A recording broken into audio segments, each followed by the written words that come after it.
Hello guys, ito ang una kong harvest. Napakaraming pagkakamali. Una, hindi ako gumagamit ng coco peat. Pangalawa, hindi sila naaarawan. Pangatlo, walang UV plastic kaya lumulubog sila sa ulan. Pang-apat, walang nutrient solution. Minsan, kung napapanood ko ang mga video dati, ay natatawa ako. Pero nagiging pundasyon ko ito para matuto sa mga ginagawa ko, lalo na sa hydroponics. Napakalaking challenge po talaga sa akin ang pagtatanim gamit ang hydroponics dahil hindi po ito ang nakasanayang pagsasaka dito sa amin. Mahilig talaga ako sa pagtatanim.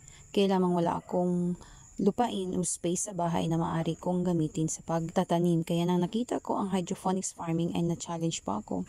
At nakikita ko po ang opportunity na pwede pala akong magtanim sa maliit na space gamit ang hydroponic system. Hindi pa rin ako tumigil sa pagkatuto at hindi pa rin ako nawawala ng pag-asa sa tuwing meron akong nararanasang pagsubok sa pagtatanim ng mga lettuce at gulay gamit ang hydroponics. Thank you for watching. That's all for today's video. Bye-bye!